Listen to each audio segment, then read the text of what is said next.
श्री गुरु महिमालेख शरण, श्री गुरु महिमालेख शरण, श्री गुरु महिमालेख शरण। महिमा वास्तु सेवा यूट्यूब चैनल तरफरु आपण मानकु स्वागत जनाई आरंभ करने को जाउची वास्तु ज्योतिष और धर्म शिक्षा विषय रे। यही चैनल रे प्रत्येक समय रे वास्तु विषय, ज्योतिष रे ग्रह विषय और धर्म विषय रे आलोचना करा जाउछि। ज्योतिषर ग्रह यह सबु सेही परम ब्रह्मंकर परिचालित होंती, परम ब्रह्मंक निर्देश रे परिचालित होंती। यह तांकर कोनोसी निजस्व कर्म न थाए। आमे माने जहा की कर्म करिबा सेही कर्म फल को ग्रह माने आमको फल दियंती। यह परम ब्रह्मंकर निर्देश। आसंतु एबे आरंभ करिबा आजिर कार्यक्रम। श्री गुरु महिमालेख शरण, श्री गुरु महिमालेख शरण, श्री गुरु महिमालेख शरण। महिमा वास्तु सेवा यूट्यूब चैनल तरफरु आपण मानकु स्वागत जनाई आज आरंभ करने को जाउछि किछि उपदेश बाणी, जहाकू ब्रह्म अवधूत वैष्णव चरण बाबा जगत जनक सकाशे केते गोटी बाणी करिछंती। ताहा यही विषय आरंभ करने पूर्व आपण मानकु अनुरोध, आपण मूलरू शेष पर्यंत शुणु, मझुरु मझुरु छाड़ंतु नहीं। प्रत्येक बाणी अमृत तुल्य समान।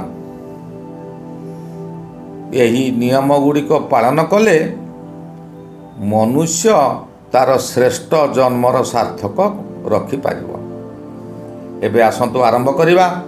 आरंभ करने पूर्व आपण मानकु मोर अनुरोध, जेउ माने प्रथम करी यही चैनल को आसीचंती सेमाने गोटिए सब्सक्राइब करंतु और पाखरे आसुथिबा बेल आइकनटी को दबाई दियंतु, जहा द्वारा कि जेउ समय रे आमर वीडियो अपलोड हेबो सर्वप्रथमे आपण मानक पाखरे पहुँची पारिबो।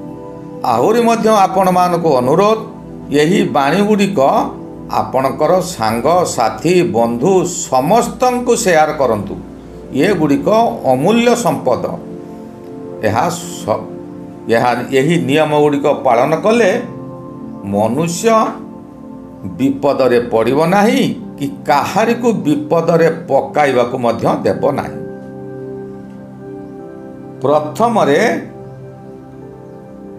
ब्रह्मावधूत वैष्णव चरण बाबा जन जगत जनक निमंते कहिछंती जे तमे सर्वदा सत कथा कुह, मिछ कथा को प्रशय दियो नाही। जदि तमे सत कथा कहि न पारुछ, सत कथा कहिले केतक स्थान रे अछि जे सत कथा कहिले मध्य विपद पड़िबो किंबा अन्यर विपद हेबो। ये विषय मु आगरु भी थरे कहिछि। बाबाजी आउ चोर विषय, जदि सत कथा कहि न पारुछ, भय लागुछि, तेबे मिछ कथा कुह नाही। नीरव रहिबा सबुठारु भल। द्वितीय रे हला, जदि कोनोसी धर्म काम करिबाकू तमर समर्थ नाही, तेबे धर्म करि न पार, किंतु अधर्म रे मन बळाइब नाही। अधर्म रे मन बळेले आपण मानकर निजत्व आउ रहिब नाही। तृतीय रे, पाखरे जदि अर्थ नाही, पाख पड़िशा लोक बहु अर्थ खर्च करी तीर्थ करने को जाउचंती, पुण्य अर्जन करुछंती। आम पाखरे अर्थ नाही, आमे तो आउ तीर्थ करने को जाई परिबा नहीं कि पुण्य करि परिबा नहीं। न हेउ सेति सकाशे मनरे दुख कर नाही। जिए सेमाने अर्थ खर्च करी तीर्थ करी पुण्य करने को जाउछंती, तम पाखरे अर्थ नाही, तमे जाई पारिबो नाही, तमे न जाओ। किंतु ନିଜ ପିତୃମାତୃ ସେବା କର। ଏହାଠାରୁ ମହାପୁଣ୍ୟ ଆଉ କିଛି ନାହିଁ। ପାପରେ ମନ ଦିଅ ନାହିଁ ଯେ ମୁଁ କେଉଁଠୁ ଚୋରି କରିବି, କେଉଁଠି ଠକିବି କାହାକୁ, ଅର୍ଥ ଆଣି ତାଙ୍କ ସାଙ୍ଗରେ ତୀର୍ଥ କରିବାକୁ ଯିବି। ସେଇଟା ପୁଣ୍ୟ ହେବ ନାହିଁ, ସେଇଟା ହେବ ମହାପାପ। ଚତୁର୍ଥରେ କହିଛନ୍ତି ଯେ ମନୁଷ୍ୟ ଜନ୍ମ ଶ୍ରେଷ୍ଠ ଜନ୍ମ। ଅହିଂସା ପାଳନ ମନୁଷ୍ୟର ପ୍ରଧାନ କର୍ତ୍ତବ୍ୟ। କାହାରି ପ୍ରତି ହିଂସା କରିବା ନାହିଁ। ଯଦି ତମେ ଅହିଂସା କରି ନ ପାରୁଛ, ନ ହେଉ। ଅହିଂସା ତମେ କରିପାରିଲ ନାହିଁ, ନହେଲା ନାହିଁ, ମନରେ ଦୁଃଖ କର ନା। ନିଜ ମନକୁ ଆୟତ୍ତ କର। ନିଜ ମନକୁ ଯଦି ଆୟତ୍ତ କରିପାରିବ, ତେବେ ସ୍ୱତଃପୃତ ଭାବେ ଅହିଂସା ପାଳନ ହେଇଯିବ। ପଞ୍ଚମରେ ଭିକାରୀଟିଏ ଦ୍ୱାର ଦେଶକୁ ଆସିଲେ, ମା ଭିକ ମୁଠେ ଦିଅ, ମା ଭିକ ମୁଠେ ଦିଅ ବୋଲି ଦ୍ୱାର ମୁହଁରେ ଥାଇ ଡାକିଲେ। 3-4 ଡାକ ଡାକିଲା ପରେ ସାଧାରଣତଃ କେତେକ ଲୋକ ବିରକ୍ତି ହୋଇଯାଇ ତାକୁ କୁହନ୍ତି, କେତେ ମା ମା ହଉଛୁ, ଯା ଭିକ ନାହିଁ, ଖୋଡ଼ିଆ ଖଣ୍ଡିଆ କାମ କରୁନୁ, ଆସି ଭିକ ମାଗୁଛୁ। ଏହା ହେଉଛି ମହାପାପ। ଭିକାରୀଟିଏ ଦ୍ୱାର ଦେଶକୁ ଆସିଲେ ଯଦି ନ ଦେବାର ଅଛି ନ ଦିଅ, କିନ୍ତୁ ତାକୁ ଖରାପ କଥା କୁହ ନାହିଁ, ମନା କରିଦିଅ, ନା ମୋର ନାହିଁ, ମୁଁ ଦେଇପାରିବି ନାହିଁ। କାହିଁକି ନା ସେ କୌଣସି ପରିସ୍ଥିତିରେ ପଡ଼ି, ସବୁ ଭିକାରୀ ତ ଠକୁନାହାନ୍ତି, କେତେକ ଭିକାରୀ ଅଛନ୍ତି ନିଜେ ଖଣ୍ଡିଆ କୋଢ଼ିଆ ପରି ଭିକ ମାଗି ଚଳୁଛନ୍ତି। କିଏ ପରିଶ୍ରମ କରିବ? ଆଉ କେତେକ ଅଛନ୍ତି ନିଜର ପେଟ ସକାଶେ କିମ୍ବା ନିଜର ଛୋଟ ଛୋଟ ପିଲାମାନଙ୍କ ସକାଶେ ଭିକ ମାଗିବାକୁ ବାଧ୍ୟ ହେଉଛନ୍ତି। ତାଙ୍କର ଶାରୀରିକ ପରିଶ୍ରମ କରିବାକୁ ଶରୀରରେ ଶକ୍ତି ନଥାଏ। ସେମାନଙ୍କୁ ଯଦି ଏହିପରି କଥା କୁହାଯାଏ, ପ୍ରଭୁ ଏଥିରେ ଅସନ୍ତୁଷ୍ଟ ହେବେ। ଦିନେ ତମର ଯେ ଏହିପରି ନ ହେବ, ସେ କଥା କ'ଣ ଆପଣ ଗ୍ୟାରେଣ୍ଟି ଦେଇ କହିପାରିବେ କି? ଆପଣଙ୍କର ଦିନେ ହୋଇପାରେ। ଏବେଠାରୁ ଯଦି ସେମାନଙ୍କୁ ଦୟା ଦେଖାଇଥିବ, ତେବେ ଆପଣଙ୍କୁ ମଧ୍ୟ ଅନ୍ୟ ଲୋକମାନେ ଦୟା ଦେଖାଇବେ, ଆପଣ ବିପଦରେ ପଡ଼ିବେ ନାହିଁ। ପାଖ ପଡ଼ିଶା, ସାହି ବନ୍ଧୁ ବାନ୍ଧବ ଏମାନଙ୍କ ସହିତ ମିତ୍ରତା ଭାବ ସ୍ଥାପନ କର। ଯଦି ତାଙ୍କ ସହିତ ମିତ୍ରତା ଭାବନା ସ୍ଥାପନ କରି ନ ପାରିଲ, ନ କର, ତାଙ୍କ ସହିତ ନ ମିଶ, କିନ୍ତୁ ତାଙ୍କ ସହିତ ଶତ୍ରୁ ହୁଅ ନାହିଁ। ତମେ ଯଦି ଅନ୍ୟ ଜଣକୁ ନିଜର ଶତ୍ରୁ ବୋଲି ଭାବିବ, ତାହାଙ୍କର ଯଦି ଅନିଷ୍ଟ ଚିନ୍ତା କରିବ, ତେବେ ସେହିମାନେ ମଧ୍ୟ ସ୍ୱତଃପୃତ ଭାବେ ତାଙ୍କ ମନରେ ତମ ପ୍ରତି ଶତ୍ରୁତା ଭାବ ଆସିଯିବ। ଏଣୁ ମିତ୍ର ଯଦି ନ କରୁଛ, ନ କର, କାହାରି ସହିତ ନ ମିଶ, କିନ୍ତୁ କାହାରିକୁ ଶତ୍ରୁ କର ନାହିଁ। ବେଦଶାସ୍ତ୍ର ପାଠ କର। ବେଦଶାସ୍ତ୍ର ପାଠ କଲେ ବହୁତ ଗୁଡ଼ିଏ ଶିକ୍ଷା ମିଳେ। ଯଦି ତମେ ବେଦଶାସ୍ତ୍ର ପଢ଼ୁଛ କିନ୍ତୁ ବୁଝିପାରୁନା, ବୁଝି ନ ପାରିଲେ ବାରମ୍ବାର ପଢ଼ିବାକୁ ଚେଷ୍ଟା କର, ବୁଝିବାକୁ ଚେଷ୍ଟା କର, କିନ୍ତୁ ବେଦକୁ ନିନ୍ଦା କର ନାହିଁ ଯେ ଏଠାରେ କିଛି ନାହିଁ, ଏରା କିଛି ଜାଣି ହେଉନି, ଏରା ଭଲ ନୁହେଁ, ଏହିପରି କେବେ କୁହ ନାହିଁ। ବେଦକୁ ନିନ୍ଦା କର ନାହିଁ। ଯଦି ବୁଝି ନ ପାରିଲ ନ ପଢ଼, କିନ୍ତୁ ବେଦକୁ ନିନ୍ଦା କର ନାହିଁ। ସାଧୁ ସେବା କର। ପ୍ରକୃତ ଯିଏ ସାଧୁ, ଉତ୍ତମ ସାଧୁ, ସେମାନଙ୍କର ସେବା କର। ସେବା ଅର୍ଥ ଗୋଡ଼ ହାତ ମୋଡ଼ି ଦେବାଟା ସେବା ନୁହେଁ। ସେବା ଅର୍ଥ ତାଙ୍କର ଭଲ ମନ୍ଦ ଖାଇବା ପିଇବା ଏହି ବିଷୟରେ ବୁଝ। ଯଦି ତମ ମନରେ କିଛି ଅଛି, ତମେ ସାଧୁ ସେବା କରିପାରିବ ନାହିଁ, କିମ୍ବା ତମ ପାଖରେ କୌଣସି ଅର୍ଥ ନାହିଁ ଯେ ସାଧୁଙ୍କୁ ଖାଇବାକୁ ଦେବା ପାଇଁ, ନ ଦେଇପାର, ସେ ସେବା କରିନପାର, କିନ୍ତୁ ଅସାଧୁ ଲୋକଙ୍କ ସହିତ ମିଶ ନାହିଁ।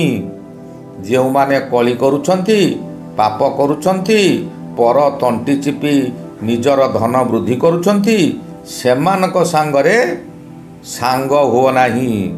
ସାଧୁ ସେବା କରି ନ ପାର, କିନ୍ତୁ ଅସାଧୁ ସଙ୍ଗରେ ସାଙ୍ଗ ହୁଅ ନା, କି ତାଙ୍କ ସାଙ୍ଗରେ ରୁହ ନାହିଁ। ଶାନ୍ତି ସନ୍ତୋଷରେ ଦିନ ନ ସରିଲେ, ଯଦି ତମର ଦିନ ଗୁଡ଼ିକ ଶାନ୍ତିରେ ନ ଯାଉଛି, ସନ୍ତୋଷରେ ନ କାଟୁଛି, ସନ୍ତୋଷରେ ନ କଟୁଛି, ତେବେ ମନ ଦୁଃଖ କର ନାହିଁ। କାମ କ୍ରୋଧକୁ ପାଖକୁ ଆଣନା। ଯେ ମୁଁ ଶାନ୍ତିରେ ନାହିଁ, ସେଇ କାମଟା କଲେ କି ତାର ଏତେ ଗୁଡ଼ିଏ ଧନ ଅଛି, ତାକୁ ଦେଖି ଲୋଭ କରନା, କିମ୍ବା ମନରେ ରାଗ କରନା। କ୍ରୋଧ ହେଉଛି ପରମ ଶତ୍ରୁ। ତତ୍ଵକୁ ଯେ ମନ ପାଇ ନ ପାରିବ, ଯେ ପଞ୍ଚତତ୍ଵକୁ ମନକୁ ନେଇ ନ ପାରିବ, ନ ନେଉ, କିନ୍ତୁ ମତଭେଦରେ ତମେ ବାଇ ହୁଅ ନା, ମତ ପାଗଳ ହୁଅ ନାହିଁ। ସ୍ୱ ଆତ୍ମା ବିଶ୍ୱାସେ ବିଶ୍ୱାସୀ ନୋହିଲେ, ତର୍କେ ନ ଯାଅ ପଳାଇ। ସ୍ୱ ଆତ୍ମା ବିଶ୍ୱାସେ ବିଶ୍ୱାସୀ ନ ହୋଇଲେ, ଯଦି କୌଣସି ସତ୍ସଙ୍ଗରେ ବସିଛ, ସ୍ୱ ଆତ୍ମା ମାନେ ନିଜ ଆତ୍ମାକୁ ବିଶ୍ୱାସ ଆସିଲା ନାହିଁ, ସେ କଥା ଗୁଡ଼ିକ ବିଶ୍ୱାସ ହେଲା ନାହିଁ, ତମେ ନୀରବରେ ରୁହ, କିନ୍ତୁ ସେଇଟାରେ ତର୍କ କର ନାହିଁ, କିମ୍ବା ତର୍କ କରି ସେ ସ୍ଥାନ ଛାଡ଼ି ପଳାଇ ଆସ ନାହିଁ। ଏଇଠାରେ ଯଦି ପଳାଇ ଆସିବ, ଜାଣିବ ଯେ ତମ ପାଇଁ କାଳ ବାଟରେ ଜଗିଛି, ତମେ ସେଠାରୁ ତର୍କ ବିତର୍କ କରି ପଳାଇ ଆସିଛ। ବାଟରେ ନିଶ୍ଚିନ୍ତ ତମର ବିପଦ ଘଟିବ। ସ୍ୱ ସହିତ ବା ନିଜ ସ୍ତ୍ରୀ ସହିତ ଋତୁ ଅନୁଗାମୀ ହୋଇ ନ ପାରୁଛ, ଯଦି ନିଜ ସ୍ତ୍ରୀ ସହିତ ଯଦି ରତି କ୍ରୀଡ଼ା କରି ନ ପାରୁଛ, ନ କର। ତମର ଶକ୍ତି ନାହିଁ, ତମେ ନ କର। କିମ୍ବା ତମ ସ୍ତ୍ରୀ ତମକୁ ଭଲ ଲାଗୁନାହିଁ, ତମେ ତାଙ୍କ ସହିତ ରତି କ୍ରୀଡ଼ା କରି ନ ପାର, କିନ୍ତୁ ପର ଦ୍ୱାରା ପ୍ରୀତି ବଢ଼ାଇବା କଥା ମନରେ ଭାବନା। ପର ଦ୍ୱାରା ମାତୃବତ୍। ପର ଦ୍ୱାରା ସହିତ ସମ୍ପର୍କ ରଖିଲେ, କିମ୍ବା ପର ଦ୍ୱାରା ହରଣ କଲେ, ସିଏ ଅଳ୍ପ ବୟସରେ ହେଇଥାଉ କିମ୍ବା ଅଧିକ ବୟସରେ ହେଇଥାଉ, ସିଏ ତମର ମା ସମାନେ। ନିଜ ମାତୃ ହରଣ କରିବା ଯାହା, ତାଙ୍କ ସହିତ ଯୌନ ସମ୍ପର୍କ ରଖିବା ତାହା। ଜୀବ ପରମକୁ ଏକତ୍ୱ କରାଇ ଯଦି ନ ପାରୁଛ, ଯଦି ଜାଣିନ, ନ କର, କିନ୍ତୁ ବିଚ୍ଛେଦ ନିମନ୍ତେ ତାହାର ବାଟ ଖୋଜନା। ଏକ ବିଶେଷ କଥା କହୁଛି, ବହୁ ବ୍ୟକ୍ତି ଅଛନ୍ତି ସାଧୁ ବେଶଧାରୀ, ସାଧୁ ବେଶ ଧାରଣ କରୁଛନ୍ତି, ଲୋକମାନଙ୍କୁ ଭୁଆଁ ବୁଲାଉଛନ୍ତି। ଆତ୍ମା ଭକ୍ତି, ନିଜର ଆତ୍ମା ଓ ଅନ୍ୟର ଆତ୍ମାକୁ ଯିଏ ଭକ୍ତି କରି ନ ପାରିଲା, ପ୍ରୀତିଭାବ ଯଦି ନାହିଁ, ସେ ବାହାରେ ଭକ୍ତି ଦେଖାଇ କିଛି ଲାଭ ନାହିଁ। ଏହାର ପରୀକ୍ଷା ସ୍ୱରୂପ ସେମାନଙ୍କୁ କୌଣସି ସମୟରେ ଆପଣମାନେ କିଛି ପଚାରନ୍ତୁ, ସେ ତତ୍କ୍ଷଣାତ କ୍ରୋଧ ତାଙ୍କର ଆସିଯିବ। ଯେଉଁମାନଙ୍କର କ୍ରୋଧ ଆସିଗଲା, ସେମାନେ କେଉଁ ସାଧୁରେ ଗଣତି ଗଲେ? ଗୁରୁଙ୍କ ନିକଟରେ ଅଧିକାଂଶ ଭକ୍ତ ଅଛନ୍ତି, ଗୁରୁଙ୍କର ଅତି ନିକଟତର ହେବା ପାଇଁ ହାଁ ଜି କୁହନ୍ତି, ହଁ ଆଜ୍ଞା, ହଁ ଆଜ୍ଞା, ଏହିପରି ସବୁବେଳେ କୁହନ୍ତି, କିନ୍ତୁ ମନରେ ତାଙ୍କର ଭକ୍ତି ନଥାଏ। ଅନ୍ୟମାନଙ୍କ ପାଖରେ ଗୁରୁଙ୍କର ଛିଦ୍ର ପ୍ରକାଶ କରିବେ, କିମ୍ବା ଗୁରୁଙ୍କ ନାମରେ ବିଭିନ୍ନ ବିଷୟ କହି ଅନ୍ୟମାନଙ୍କୁ ଗୁରୁଙ୍କ ପ୍ରତି ଘୃଣା ଭାବ ଅଣା କରାଇବେ। ଏହାର କାରଣ ହେଲା ଯେ ଅନ୍ୟମାନେ ୟାଙ୍କୁ ଘୃଣା କରି ଏଠାରୁ ବିଦା କରିଦେଲେ ମୁଁ ଏଇଠାରେ ବଡ଼ ହୋଇ ରହିବି। ଯଦି ତମେ ଗୁରୁ ଭକ୍ତି ନ କରୁଛ ନ କର, କିନ୍ତୁ ଗୁରୁଙ୍କର ନିନ୍ଦା କର ନାହିଁ କିମ୍ବା ଗୁରୁଙ୍କର ନିନ୍ଦା ଶ୍ରବଣ କର ନାହିଁ। ଏହା ହେଉଛି ଘୋର ପାପ। ଏହା କଲେ ଆପଣ ନର୍କଗାମୀ ହୋଇଯିବେ। ଏହିପରି ବ୍ରହ୍ମାବହୁତ ବୈଷ୍ଣବଚରଣ ବାବା ବହୁ ବିଷୟ ଉଲ୍ଲେଖ କରିଛନ୍ତି। ଏଠାରେ ତାହା ସମସ୍ତ କହିହେବ ନାହିଁ, ସମୟ ଘଣ୍ଟା ଘଣ୍ଟା ଲାଗିଯିବ। ତେଣୁ ଆଜି ମୁଁ ଏତିକିରେ ରହିଲି। ଅବଶିଷ୍ଟ ବିଷୟକୁ ସମୟ ସୁବିଧା ଦେଖି ପରେ କେବେ ଆଲୋଚନାକୁ ଆଣିବେ। ଆଜି ଏହିଠାରେ ରହିଲି। ଶ୍ରୀ ଗୁରୁ ମହିମା ଅଲେଖ ଶରଣ। ଶ୍ରୀ ଗୁରୁ ମହିମା ଅଲେଖ ଶରଣ। ଶ୍ରୀ ଗୁରୁ ମହିମା ଅଲେଖ ଶରଣ ଶରଣ ଶରଣ।